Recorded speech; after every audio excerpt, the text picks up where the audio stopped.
नमस्कार, मेरा नाम अपराजिता सिंह सिनसिनवार है। मैं आपको आज अपने संघर्ष की कहानी बताना चाहूँगी कि किस तरह से रोहतक के गलियारों की एक लड़की दिल्ली के गलियारों में घूम के फाइनली हर तरह का एक्सपेरिमेंट करके, कोचिंग ज्वाइन करके, कोचिंग छोड़ के, टेस्ट सीरीज ज्वाइन करके, खुद को इम्प्रूव करके, दूसरों के एक्सपेरिमेंट से सीख के, हर तरह के परम्यूटेशन कॉम्बिनेशन, हर तरह के वो लगा के फाइनली सिविल सर्विसेज तक पहुंचती है। मैं 1 महीने से भी कम की थी जब मेरे माता पिता ने मुझे मेरे नाना नानी के पास छोड़ा था।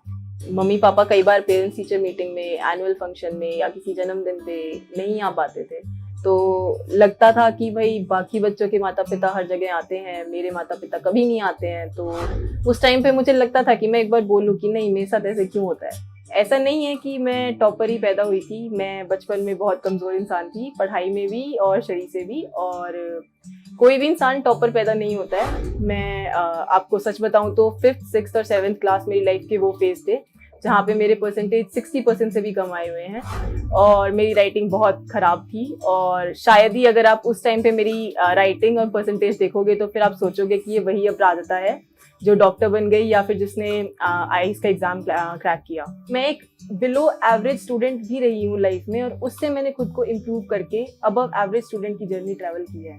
रोहतक जैसे शहर से हॉस्टल में गई थी 5th, 6th, 7th में, तो ना इतनी अंग्रेजी आती थी और ना ही इतना पढ़ने का तरीका पता था कि ऐसे पढ़ते हैं, ये खुद से ऐसे करते हैं। जो स्कूल में क्लास वर्क होमवर्क कराते थे वो मैं कर लेती थी। बाद में पता चला कि नॉवेल्स भी पढ़ने होते हैं, इंग्लिश भी अच्छी आनी चाहिए, कोट्स भी आने चाहिए। बीच में चिकनगुनिया भी हो गया, फ्रैक्चर भी हो गया। फिर मुझे लगा कि जब दोनों चीज़ें हुई तो मुझे लगा कि ये तो फंस गए। मैं इंटर्नशिप के बाद जब दिल्ली आके रहने लगी तो फ्लैट्स तो बहुत महंगे होते हैं, हम सबको पता ही है। तो उस टाइम पे मैं अपने एक रूम सेट ले रखा था, उसमें रह रही थी। तो हुआ यूं कि मेंस की परीक्षा थी और मेंस की परीक्षा में थोड़ा ही टाइम था, सिलेबस नहीं हो रहा था। 4 पन्ने पलट के देखे, अभी तो पढ़े थे 4 मिनट पहले और यही मेन टॉपिक याद नहीं आ रहा है इसका। और फिर तो लगा कि भाई इतना तो किया है और पूरा सिलेबस का समंदर रहता है, 20 दिन बाद एग्जाम है मेरा और मुझे कुछ नहीं आता है। उस टाइम पे मुझे यूँ हुआ कि बस मैं चिल्लाऊं, और मैं चिल्लाई भी कि मुझसे नहीं होगा ये सिलेबस। मेरी इंटर्नशिप पीजीआई रोहतक से थी और दिल्ली में मैंने सुना था कोचिंग है और कोचिंग लगाओ तो बढ़िया होता है।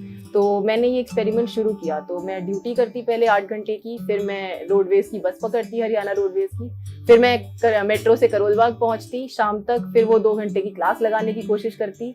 फिर मैं रात हो जाती, रात को ट्रैवल करना सेफ नहीं लगता था तो फिर दोस्त के पास रुकती। अगले दिन सुबह 3 बजे उठती, फिर 3 बजे से आईएसबीटी भागती, फिर वहां से बस पकड़ती, फिर रोहतक पहुंचती, फिर ड्यूटी करती। तो ये एक्सपेरिमेंट मैंने बहुत टाइम तक, कहते हैं ना भेड़ चाल में, मतलब करने की बहुत कोशिश की। एक चीज़ मैं और ऐड करना चाहूँगी, खास तौर से लड़कियों के लिए अलग ही चैलेंजेस हमें फेस करने पड़ते हैं फैमिली में भी, specially when you are of marriageable age, की शादी की उम्र हो रही है, इस टाइम पे आप तैयारी करने बैठ रहे हो। और खैर मैंने तो बचपन से कुछ और टॉन्ट्स भी सुने हैं सोसाइटी से कि भाई आपका रंग ऐसा है, आप इतने मोटे हो, ये है वो है। तो हर तरीके की चीज़ें मतलब हमें फेस करनी पड़ती हैं। हो सकता है कि मन रुकने को कहे, मतलब लगे कि थोड़ा आराम कर लो, बट हमेशा खुद से किए हुए वादे, अपने लोगों से किए हुए वादे याद रखें और मंजिल ज़रूर मिलेगी। कितना ही लंबा सफ़र हो, कितना ही मुश्किल सफ़र हो, हम तय करेंगे और फाइनली मंजिल को ज़रूर प्राप्त करेंगे। तो यही मेरे लाइफ का मोटिवेशन रहा है।